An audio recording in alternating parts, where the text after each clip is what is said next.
you're spending like 20 minutes during the reception setting up this super creative ring shot with 3 different lights and a glass, champagne glass in the front, so you get some crazy foreground. And some clients don't care about ring photos at all. We're not crafting them for the clients. We're crafting them for other photographers to impress them.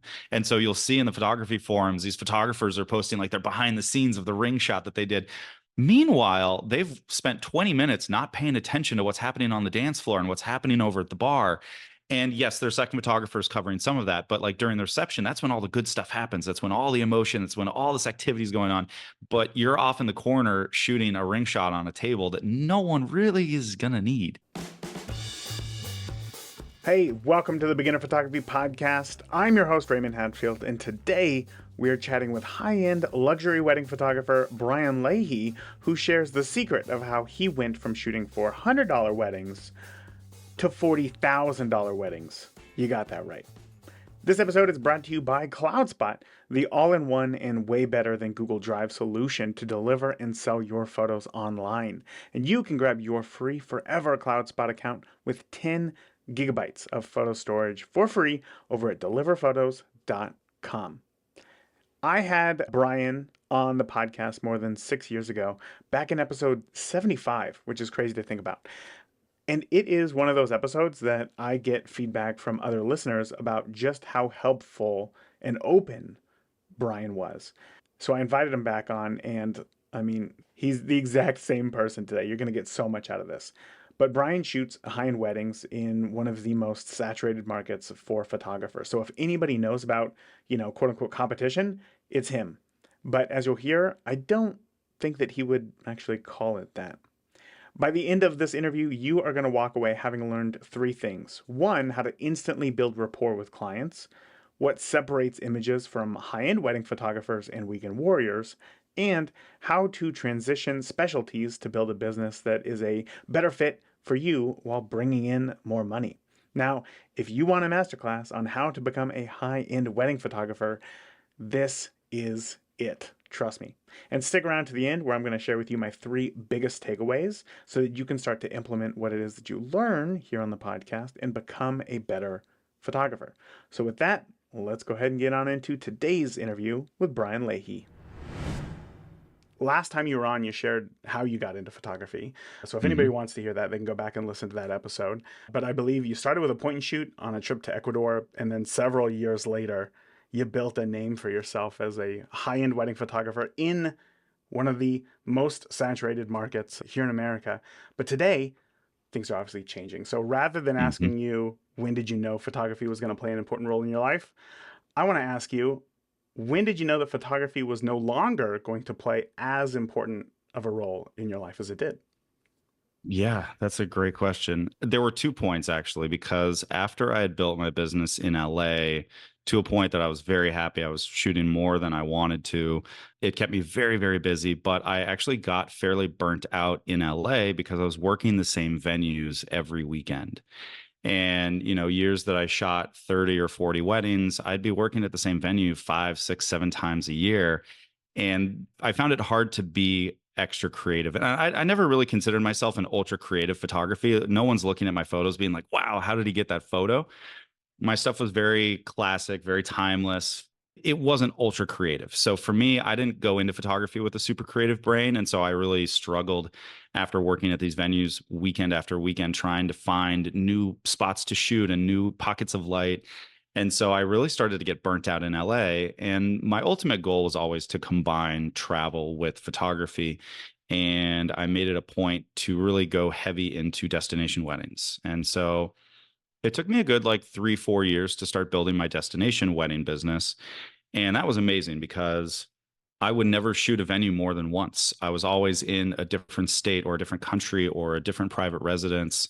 And I found my photos were better. They were way more creative because these were brand new places that I'd never worked before. And I was photographing at really amazing places like Banff up in Canada and Jamaica and Italy and all these really, it's hard to take a bad photo when you're going to some of these places. Like I'm not going to the middle of nowhere. So working in locations like that and getting to travel and also getting to spend what was 3 to 7 days with my couples, with my vendor partners, because when you shoot destination, you're not photographing just a single day wedding. You're not working 8 hours on a Saturday and you're out. You're shooting rehearsal dinner and welcome party and guys golf tournament and the brunch on Sunday. So you're shooting for 3 to 6 days often. And that was really exciting to me. But about 6 years of that 7 years of that, I was now at, 14, 15 years of shooting weddings. And I just got burnt out dealing with COVID and 2 years of what that madness was trying to shoot, when you're not allowed to have gatherings was a lot. And coming back into it was amazing because we got to photograph all these really tiny weddings during COVID. So we were shooting weddings with 10, 15, 50 people. And they were almost always incredible weddings. They were intimate. They were a lot more meaningful and more heartfelt. You could see it. And a lot of these clients said, hey, we're going to throw the little wedding now. And as soon as COVID's over, we're going to throw a party. A lot of my clients never threw that party because their wedding itself was so good. And so when we started to go back to these big 200, 300, 400 person weddings, all of that kind of magic of the intimacy of a wedding, in my opinion, kind of got lost again. And it was the same old routine. And I just got burnt out on it. I was like, you know what? My heart's not in it. And I knew because I could tell I was not doing as good of a job for my clients. The photos themselves were still great, but I wasn't giving it 100%. I was at like 85, 90%. And it was like slowly dropping. And I was like, I got to find something else. I feel that so much. I also stopped shooting weddings, and a lot of it was because of COVID as well. I remember I was going to a wedding, and as I was packing up my car, there was like this hesitation. I almost felt like this, Mm-hmm. here we go. And then I had There we to go, stop another one. myself. Yeah, and be like, wait a second. Why do I feel that Like, way? wait, yeah, I'm getting paid to be here. This is my Yes, job. Like, suck it up. exactly. Well, on top of that, it's like I built this. I did this to myself. And why am Hmm. I feeling this way? And I think that means Hmm. something. So I too got out of weddings. But let me ask you, if it was the intimacy of small weddings that you truly enjoyed, why not explore just elopements, smaller elopements, destination elopements? The price point that I had gotten myself into wouldn't really allow me to shoot those. So, and I say that in that, after 15 years, I built this really incredible business. My very last wedding was my highest paying wedding. And I'm always open to talk about pricing. So, like, my very last wedding was almost $40,000. Wow. And yeah, it was amazing. And I'm like, why am I leaving this? Like, this is It's a hard ridiculous. thing. Yeah. It's yeah. So yeah, this is not an easy thing to leave. But having said that, it's when you're in that type of price range, there are very limited clients who are willing to pay that. And I could have dropped my rates to $10,000 and shot triple the number of weddings, but I also had gotten to a place where I was only shooting 10 to 12 weddings or 10 to 12 events per year. And so being in that type of price range, there's a very specific type of wedding and client that is hiring you at that level. Mm. And so all these weddings, again, were multi-day, huge destination, large crowds. And so my price alone kind of kept me from doing those.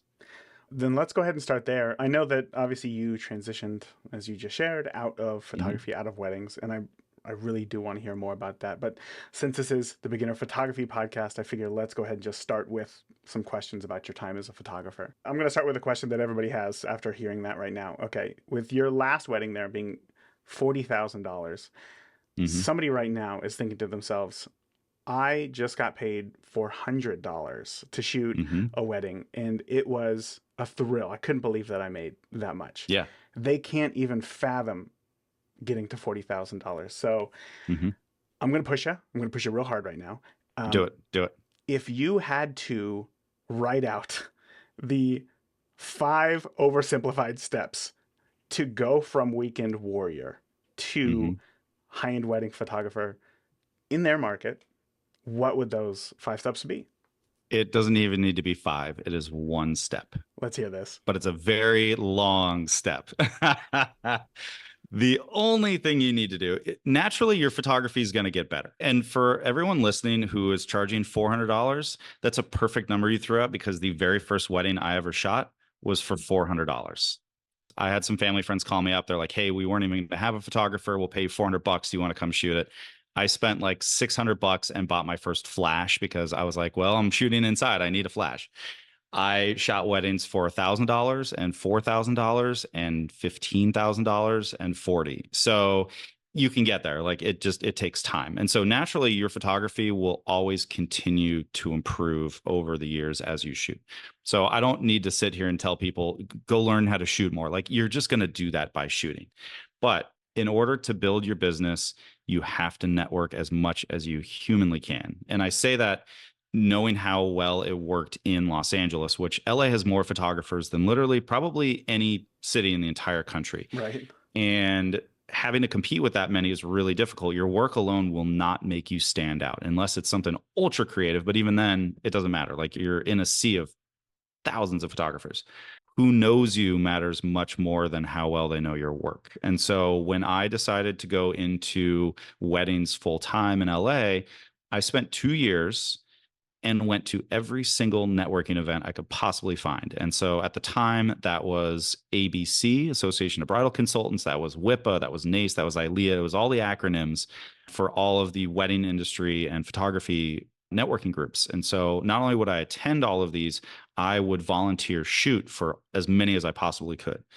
And within 2 years, everyone in the LA wedding business knew who I was. I hadn't necessarily worked with any of them, but the funny part is when you go consistently to these things and people see you constantly, they don't realize what they're saying when they say it, but they're like, oh my God, you're so busy. We see you everywhere. In reality, I'm like, I'm not busy at all. Why do you think I'm at every one of these events? Like, if I was busy, I wouldn't be here. And then once you've shot an event for one or two of these people, especially these networking events, your photos are now getting disseminated to the 50 to 100 attendees that were there. So your work starts getting around. You eventually pick up small little jobs. I shot for free. I still shoot for free every once in a while. Like, so also don't think that I'm getting paid 40 grand for every gig. You will always work for free if it's a good fit, if it's going to be good for the future of your business. And as I started shooting some of these other auxiliary events for some of these planners, because the planners wanted to kind of test me out and they didn't want to test me on a paying client. So they're like, hey, we've got a little birthday party or we've got, anything. I would show up to these events 6 months later and planner A would say, oh my God, Brian just shot this birthday party for me. You should see his work. It's amazing, as she introduces me to her other friends. And so the snowball of that networking works really, really well. It takes a lot of time. There's no quick fix to it. It's not something you can do in a month or 6 months. This takes years. But having your name out there and people knowing who you are is vastly more important than how good your work is. If your work is good, you're in, but you need to know people and people need to know who you are. That was great. That was succinct and easy to follow. And what's great is that, there's that phrase that the simplest things are the hardest, and Hmm. I think that some people have a hard time just answering the phone because they're like, what? I don't want to call anybody. Like, I don't know what the For sure. conversation is going to happen. Uh-huh. And me personally, I don't have a problem with talking on the phone, but I struggle with asking others for help. It almost feels like Hmm. a weakness to me. And Sure. networking seems fine. I can go and I can make friends and chat with people. But Hmm. would you ask for gigs or would people ask you to shoot things for them? And then, side question after that, how do Hmm. you go from, yes, I just shot this birthday party, but now I just want to focus on weddings, evolving your business? Hmm. So and I've done a lot of teaching within the wedding space, specifically on marketing and networking. And so my typical policy is I am not a used car salesman. I try and avoid passing out business cards as much as I can because I would rather collect a business card from somebody and say, oh, so great meeting you. I ran out of my cards, but I'll make sure I follow up with you and then do follow up with them. But I rarely will ever ask for work. And so for me, once I've met somebody, I find that building a relationship with them first will naturally lead to work. And so if I meet a planner at one of these events, my second year, and her work looks really great and she seems super personable and we hit it off as like on a very friendly basis, then eventually we will probably work together. That could be 6 months from now, that could be 6 years. I had planner friends who were really close friends of mine who didn't hire me for my first 10 years. But it's because perhaps my style of photography was not a good fit for their clients, or perhaps they had another photographer that they almost used exclusively. There's 1,000 reasons that people may not hire you. And a lot of time it's not because they don't like you. It's just because you're not necessarily a good fit for them yet. And so I would spend my time cultivating those relationships first. And 9 times out of 10, they would eventually lead to paid gigs. And, as far as moving from like the birthday party to a $10,000 wedding, a lot of the time, if you shoot one small thing for a planner and they really like what you do, what they're looking for is not how you shot the event. A lot of the times, they're looking for how you interacted with the client, how you interacted with the other vendors, how you interacted with the planner themselves. Were you a diva? Were you super easy to work with? Were you flexible? Were you on top of things if the weather changed? That's what they're really looking for. Again, your photography doesn't matter that much. Like if it's good, it's good. It doesn't need to be beyond stellar, but how you work with all of those other people on event day is vastly more important. So if a planner sees that you're really good with kids and you're really good with grandma and grandpa at this birthday party, they're going to have no hesitation hiring you for a wedding because they know you can handle all these different personality types. And while a wedding is a beast of a thing to shoot, if they see that you're good with people and they like your photography, it will end up naturally leading to them hiring you for bigger events. I see. So let's dive a little bit deeper into that because, Hmm. as I said earlier, sometimes the simplest things are the hardest, right? It's this Hmm. networking. If it were that easy, quote unquote, if it were that easy, Hmm. everybody would be doing it, right? So, as somebody Sure. who has done it, has successfully Hmm. networked your way to the business that you built, where do you see other photographers struggling? Like, where do you think that it's a struggle for them? As you move into the higher price level of weddings, 99% of your clients will come from event planners. When you're in a $3,000 photography price range, those clients don't have planners. So your referral source also makes a significant difference in how you build your business. At a $3,000 to $5,000 price range, most of the time those clients are not going to have an event planner. So they're being referred to you by their friend, by their sister, by their mom. So those are like direct referrals from other photography clients. But once you start to move out of that price range and you start to work with these planners, planners have a lot of control over who gets hired for these events. And I've worked with hundreds of planners all across the country. And as far as like things that I've seen planners complain about photographers, that's super easy. They're divas. They think they're at the top of the food chain when they're not. The planner is. They take too much control over the timeline and don't build in enough time for the video team, or they're combative with the video team. Because again, we work side by side, photo video. Like we should be collaborative, not combative. Yeah. But if you're a diva, any amount of attitude, planners like, no, we don't have time for that. You could be the most amazing photographer. Your photos could be mind blowing. But if they leave that day and they're like, God, that photographer was a pain in my photographers whining or complaining about not being fed soon enough. It's the little stuff like that that makes a huge deal. Other things planners will be like, "Meh, we wish you hadn't have done that," is just taking too much time of the couple. Like the couple is going to get burnt out. They don't want to shoot photos for 2 hours as much as we're like in our art and like we need to go create. No, they have a party they got to get back to. And so, working with the planners to ensure that you're running on time and that you're following the timeline and just being really cognizant of all the other moving parts, because I think photographers tend to get in their own little world at weddings and they're like, this is about me. And it's like, no, it's not. You're hired help. Yes, you're creative, but there's this weird shift when you start to move up levels in the photography space. Most photographers start and they are creatives and they take beautiful, creative, amazing photos. And I've had this conversation with photographers for years. They're like, I don't want to move into the luxury space because I want to create my art and my clients right now appreciate my art and I don't want to be just staff, which I get. But also, if you want to move up, here's what's crazy about the photography world and the wedding business. The higher end you get, the less creative you need to be and will be, because those types of clientele want classic, traditional, modern. They're not looking for ultra creative photos. They're simply not, because that type of price level is also third, fourth generation wealthy, and they want the same type of photos that their parents had. And you look at the most creative photographers in the space, typically who's hiring those unbelievably creative photographers is other creatives. It's other photographers, it's graphic designers, it's people who truly appreciate that level of artistry. But those are also not necessarily the people that are spending $20,000, $30,000 on their photographer.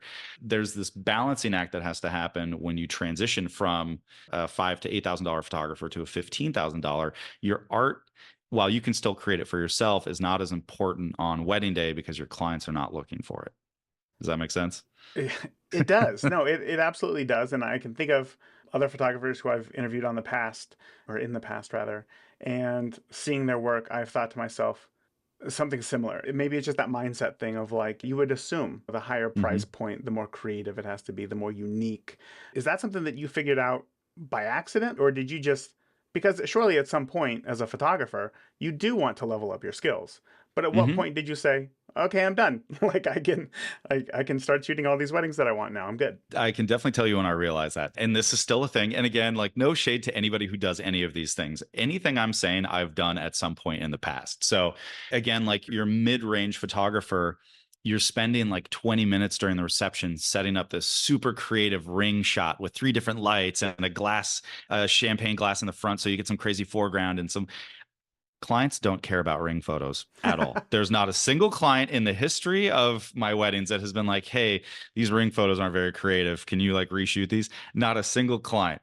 And so we spend a lot of time like crafting these really cool photos. We're not crafting them for the clients. We're crafting them for other photographers to impress them. And so you'll see in the photography forums, these photographers are posting like their behind the scenes of the ring shot that they did. Meanwhile, they've spent 20 minutes not paying attention to what's happening on the dance floor and what's happening over at the bar. And yes, their second photographer is covering some of that, but like during the reception, that's when all the good stuff happens. That's when all the emotion, that's when all this activity is going on. But you're off in the corner shooting a ring shot on a table that no one really is going to need. So you start to not get recognition for these ultra creative photos. And because I also wasn't creative with my portraits, I always was kind of worried that I'm like, I'm not going to get hired for higher end stuff because I'm not that creative. Then I started looking at the top 10 most expensive photographers in the US, many of whom are friends of mine now. None of their photos are creative. They're beautiful. They're classic. They're well lit. The exposures are unbelievable. The editing's beautiful. They are not creative photos. Like if you took the top 10 photographers in the US, the most expensive, and you put all their work together, most of it's pretty similar. So I could probably tell the difference between a few of them, but for the most part, they're very classical bridal portraits. The family photos are very, very similar. They're not ultra creative. And as I started looking at that, I'm like, all right, those people are charging 30 to $80,000. And I can take those same photos. They can. So what are they doing differently that I'm not? And that's when it really started to kick in. Oh, who's hiring them for these weddings? Who are the planners they're working with? What are the venues that they're working at often? Because I really looked at them and I was like, if they're doing that and I can take those photos just as well, what am I not doing that they are? Isn't that kind of like a bruise to the ego there? You're like, oh man, For if sure. you get into Without a doubt. photography for that creative element, Hmm. and then to get to where you are shooting these 30, $80,000 weddings, it's you don't Sure. have to utilize the thing that you got into it as much. But just from a technical standpoint, right? Hmm. Just looking at two images. You Hmm. said that you looked at a lot of, high end, some of the highest paid wedding photographers in the country. If you looked at a photo from them and you looked at somebody who is a weekend warrior, just from a technical Hmm. standpoint, where do you think that the gap is? What separates the two photos? Editing style and or lack of consistent editing style is an immediate kind of red flag about a new photographer. Like a prime example, I have a old friend of mine. She's getting married in California. She reached out. She's like, "Hey, can you look at this guy's work? We're interested in hiring him. He's like $5,000 price point." His photos were good, but his editing style, you look at his portfolio and there's like 8 different editing styles within these photos. And to me, I'm like, oh, this guy hasn't figured out his editing style yet. Your editing's as important, if not more important than your actual photos. Everybody can take the same photo.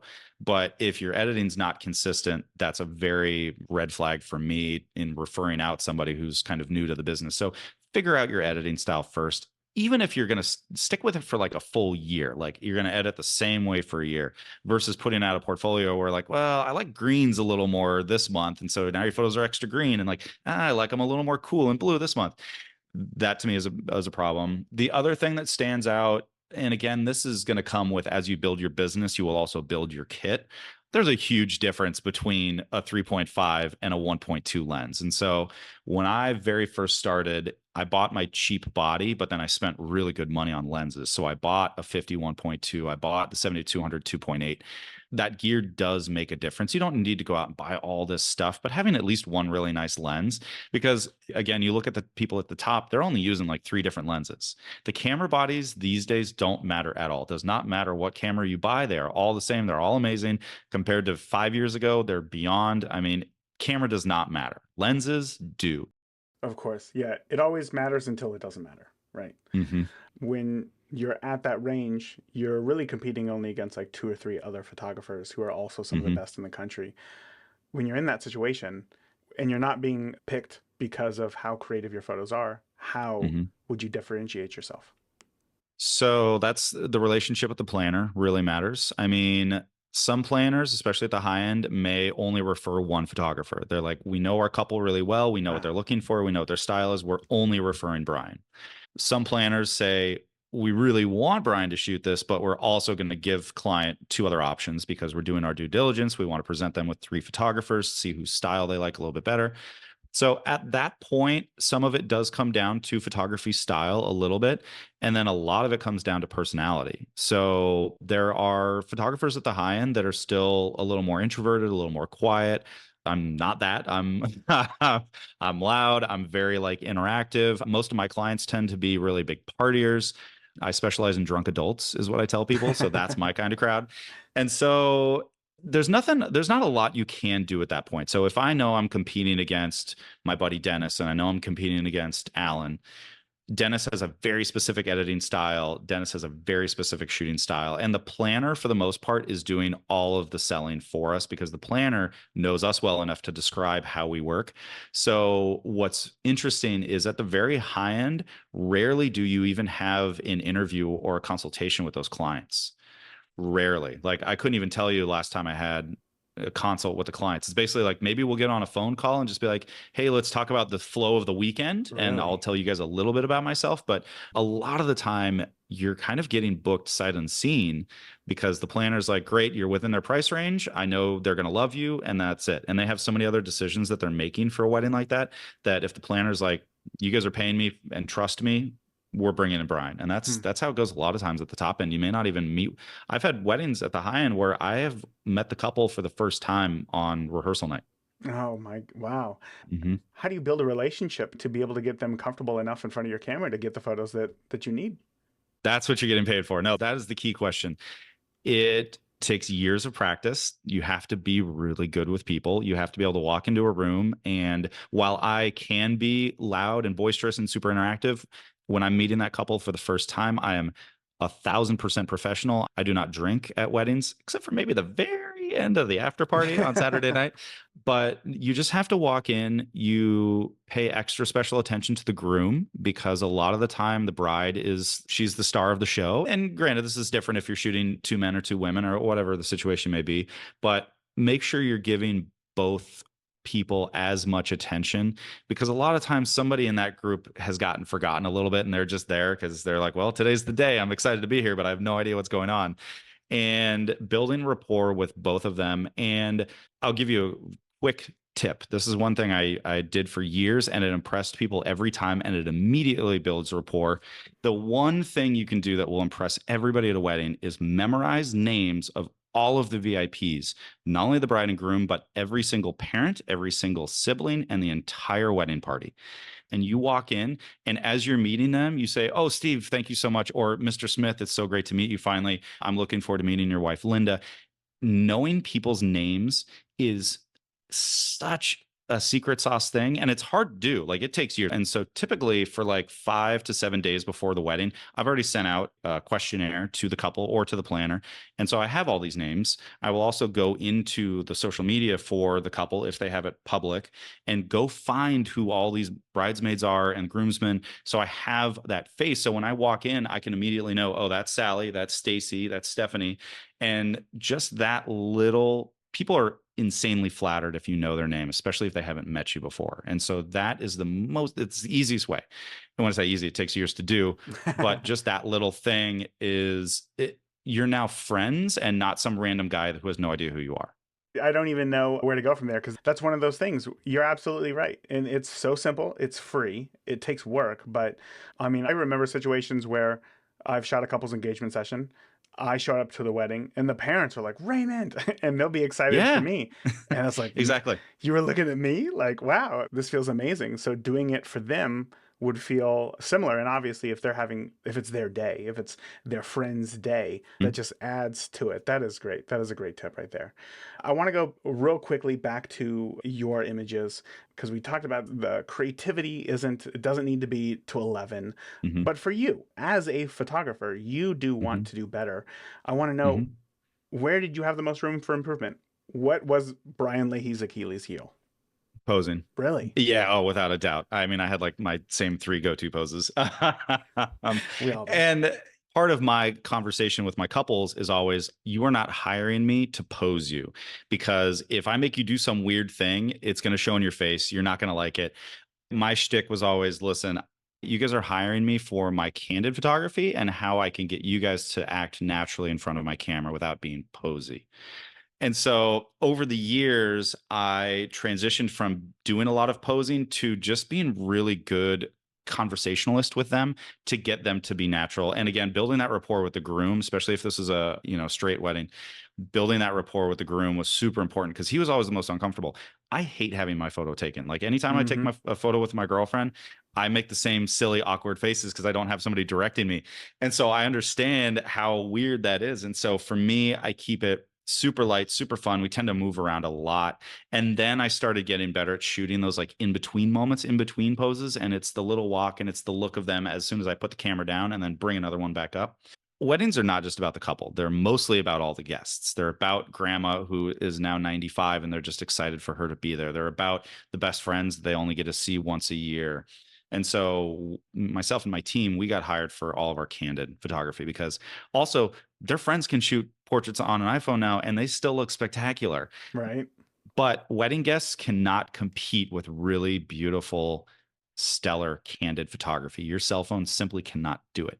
And your cell phone can't anticipate when those moments happen. So that's what we were getting hired for. My couple's portraits were fine. Like all of my clients were like, oh my God, these are great. In my head, I'm like, these are not so awesome, especially always comparing to my friends who are very, very talented. Some of their portrait work is just beyond beautiful. So yeah, that was definitely my weakest part. That makes sense. I appreciate you sharing that because I know that that is also a weakness for a lot of new photographers. And to hear that that's not like the most important thing that you have to be wonderful at before you can Hmm. make any sort of progress as a wedding photographer, I'm sure it's going to Hmm. help out a lot of listeners. Just kind of a side question. Now that you're not shooting high end weddings, obviously, but from that perspective, what are your Hmm. thoughts on the impact that AI is going to have on high end weddings? Minimal. Minimal. I mean, the biggest impact's just on the editing side and the back end systems for turnaround. I mean, I started using an AI editing system 2 years ago and I'd never turned back. I was like, why would I ever edit my own photos again? It built a version of me, so it was editing as myself. But when you can turn around an entire wedding in a day, I would do that, but I would never actually deliver it. I would still Right. wait like 3 to 4 weeks.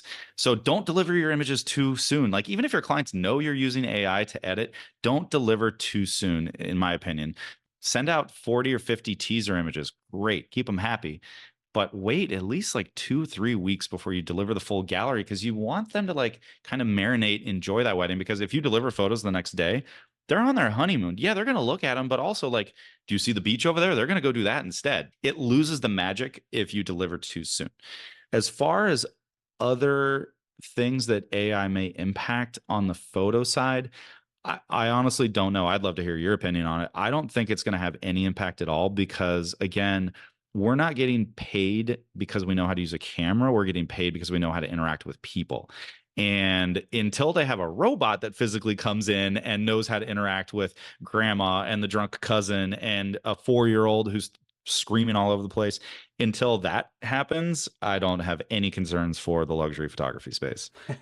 Or the 4-year-old who gets so nervous that everybody's going to look at them before walking down the aisle that they just puke.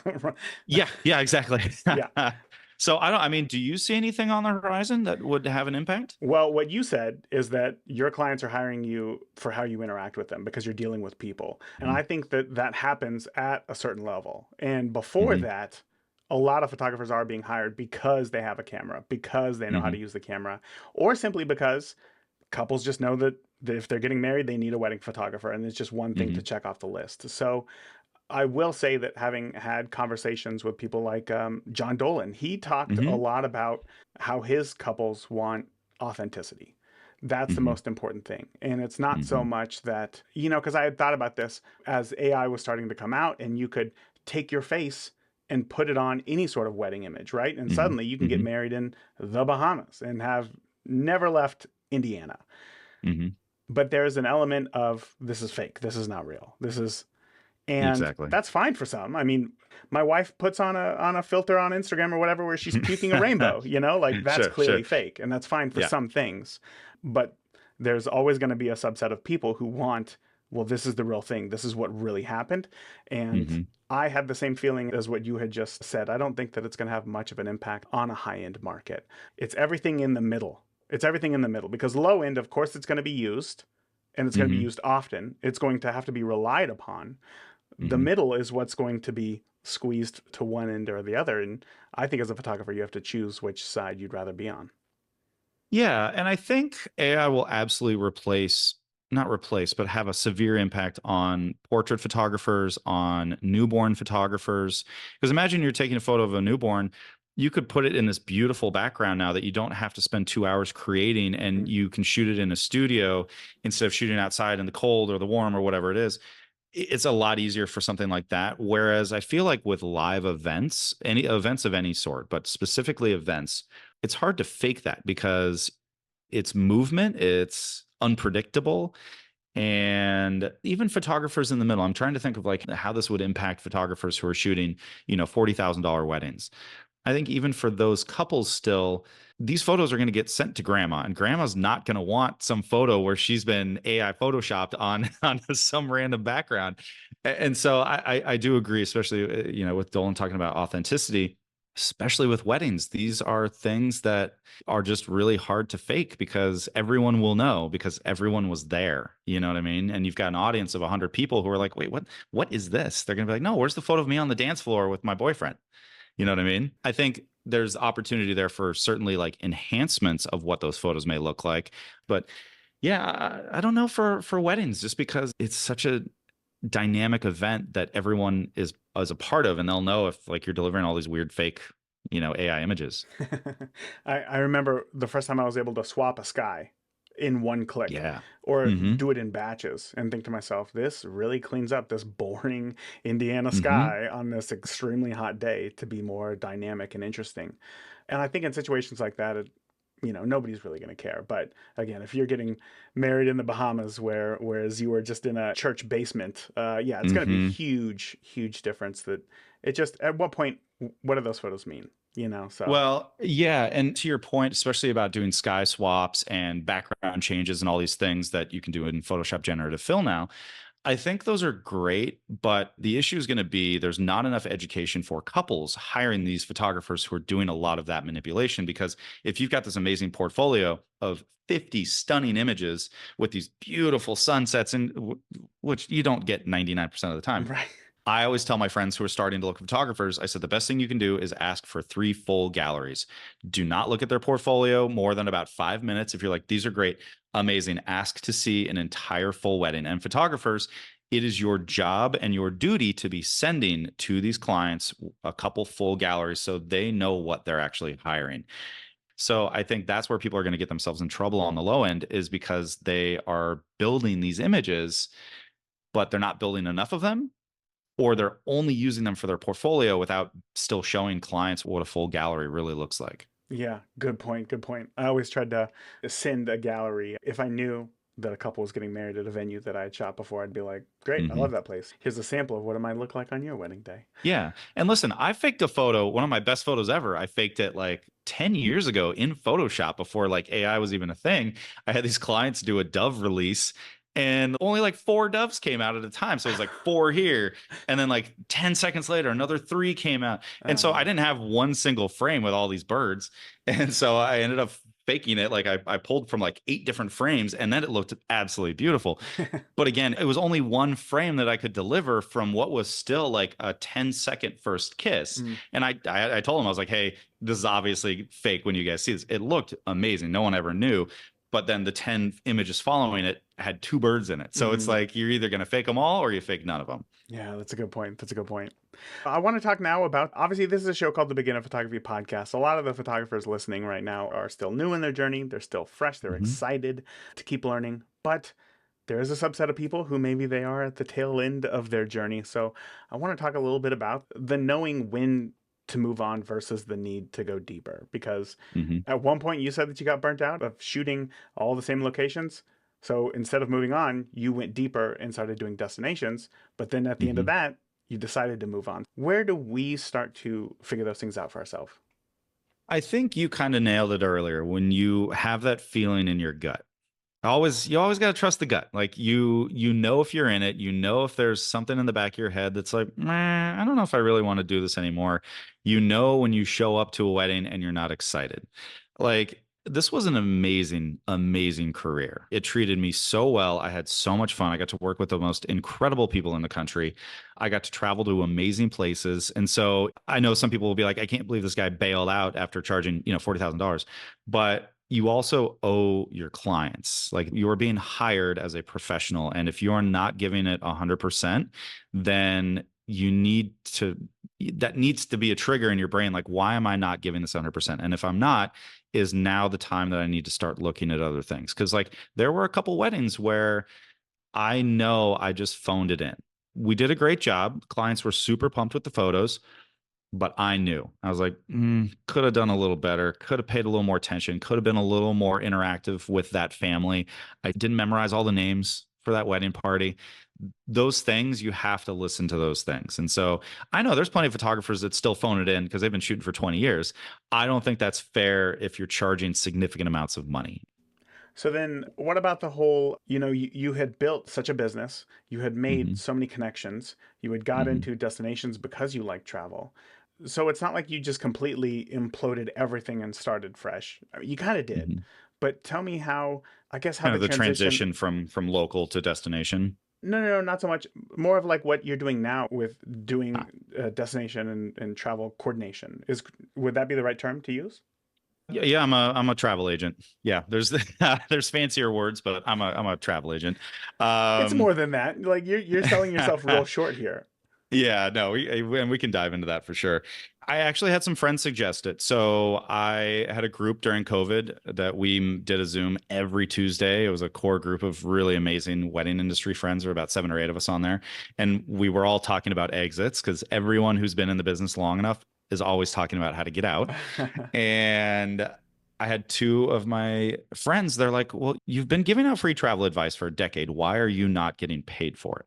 And it had never even occurred to me that travel agents were still an industry or a career that existed. So I started chatting with some friends, found out I've got some friends who are in the business, and kind of just added it as a companion business onto my photography. My plan was, hey, I know all these amazing places. I've traveled so many countries in the world. I have clients who are like, hey, where should we go on our honeymoon? I was like, I can just add this as an auxiliary business to my photography. So 2.5 years ago, my plan was not to retire out of weddings. I was like, maybe this will be a slow transition and maybe this travel thing will take off. What quickly happened for the first like 7, 8 months, I didn't tell anybody. I just told like 3 friends and started doing some of their little family vacations. And then they told some of their friends and they told some of their friends. And so started doing this on the side. I only announced to my network 13 months ago that I was adding travel. So November of 2022, I put a video on my Instagram before a big wedding conference that I was attending. I was like, hey, by the way, I've added travel. I'm still shooting a full season. I'm not retiring. And pretty much since that video went out, my wedding business tanked and my travel business took off. Mostly because I started putting all of my energy into the travel business because to me it was more exciting, it was new, it was a passion of mine for the last, 20 years. I live and breathe travel. And so it took 2 years to finally get out of weddings, but once I started seeing the potential in the travel business and once I started seeing my photography start to drop off, I was like, now I'm in. I got to commit. This is it. Like this is the moment. But it was a good 2 year transition to make that happen because my planners saw that I was transitioning or pivoting or whatever you want to call it. And you have to specialize. Most photographers, when they start out, shoot everything. I shoot nightclubs, I shoot babies, dogs, like bar mitzvahs, Birthday weddings, you name parties. it, Yeah. birthday parties, everything. And that's great for your first few years, and you absolutely should. It gives you an opportunity to figure out what you're good at, what you enjoy.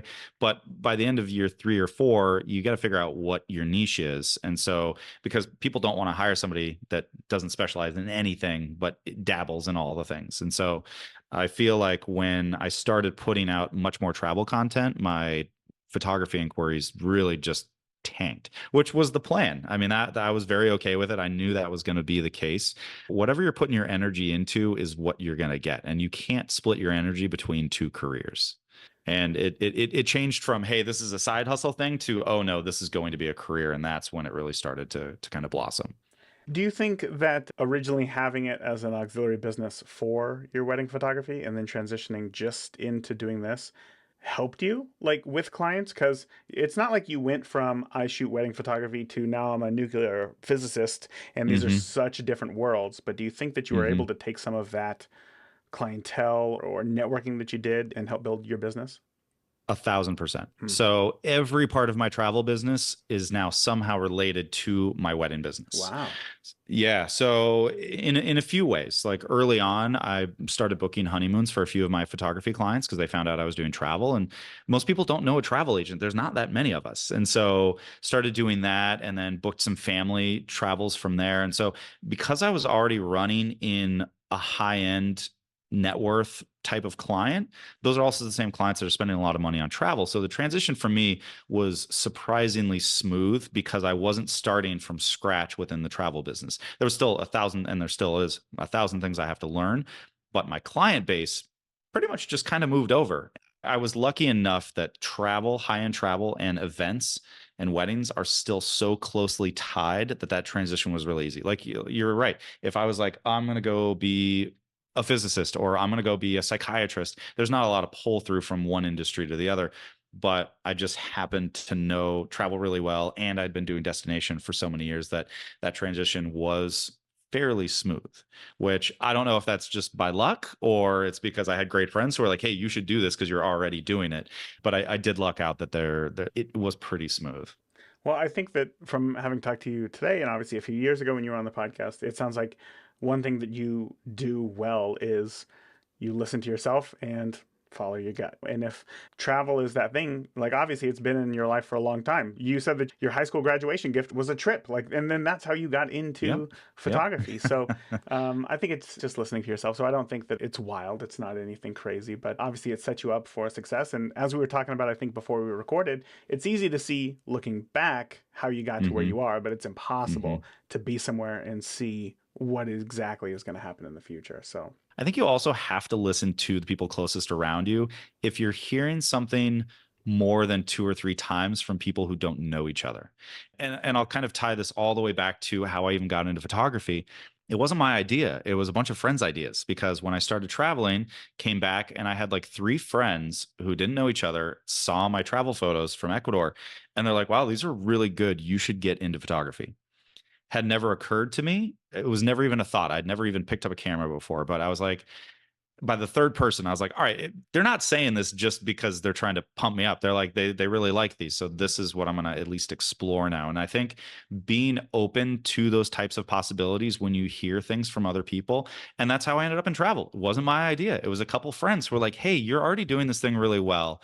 It could be a career for you. So whether you're getting into photography or trying to get out, just listen to those people because if they're saying those things unprompted, and you're hearing it multiple times, it's at least worth exploring what those possibilities might be. I couldn't have thought of any better way to wrap up this episode than that. That was motivational and very exciting. So, Brian, before I let you go, I know that listeners are thinking to themselves, I want to see some of Brian's work. I want to know what he's up to now. Can we see any of your work anywhere now that I think That about is it? a great question. Yeah, so I've not taken down my photo website, so they can find me at Brian Leahy Photo, and that's Leahy, brianleahyphoto.com. I'll probably take it down in like a year. I'm still keeping it up. It's more nostalgic than anything else. Otherwise, my travel site is brianleahydestinations.com, and Brian Leahy Destinations on Instagram. I pretty much have no photos left on there either. But if you're looking for travel inspiration, that will absolutely be the best place. I've got some insane travels planned this year, and I love sharing. Everybody always wants to talk about travel, so it's a common denominator that almost all humans share. So if you're looking for some travel inspiration, you can find me on the gram. Huge thank you to Brian for coming on. And like I said earlier, I mean, just being so open and honest with everything that he shared. Wonderful conversation. Now, if you liked this conversation about high-end wedding photography, then do not miss my interview with John Dolan on how to discover the true essence of telling a story with your camera. That is episode number 414. Now, I had three big takeaways from this interview with Brian Leahy. The first one is how important it is to expand your network. So for you, try actively engaging in local wedding industry events. Like Brian did, you can volunteer your services as a photographer, work for free, attend workshops, and try to build relationships with the people who are there. As you are there more, people will see you more and start talking to you. You're going to build those relationships. But the first step is that you have to show up. And what a pro tip from Brian on you taking their business card so that you can follow up with them, because that puts you in control as far as, when you're going to contact them. And it's honestly one less thing for them to have to follow up with. So that is greatly appreciated for sure. Takeaway number 2 is to understand your clients' expectations. Clients want to know that you have them covered. So you can be proactive on that and show your potential clients a full gallery of your work to show consistency and quality of your photography, that you don't just have one or two portfolio worthy images, but that you can deliver a full gallery that tells a story and is high quality photography. And obviously, remembering names. Holy cow. I mean, I can't overstate this enough. Remembering names. Now, know that even though Brian memorizes everybody's name right away, you don't have to start with that. I know that can be very overwhelming. As he said, it's hard for him as well. But I can tell you that if you just start with, again, if it's a straight wedding, just the maid of honor and the best man's name, if you get them on your side, I'm telling you, they will do anything for you. Whatever you need help with, they will absolutely be able to help you with that. Takeaway number 3 is to embrace authenticity and candid moments. As Brian said, keep in mind that a wedding is all about the guests and that those guests have been invited by the couple. Those guests, the couple want to hang out with their guests on their wedding day, So that is why having candid photos are so great, because a candid photo is essentially just a version of our authentic self. And we are our true and authentic self with our friends. And if your friends invite you to their wedding and then you capture that candid element in a photo, the couple is really going to feel connected to that photo because that is their friend, that is their family member, that is their guest who they love and who they invited and who they remembered. So what a great tip on that. That is it for this week. I want to thank you so much for tuning into this episode of the Beginner Photography Podcast, which is brought to you by CloudSpot. It truly is the easiest way to deliver and sell your photos online. So you can learn more about CloudSpot by heading over to deliverphotos.com and sign up for a free account. And remember, the more that you shoot today, the better of a photographer you will be tomorrow. Talk soon. Thank you for listening to the Beginner Photography Podcast. Keep shooting, and we'll see you next week.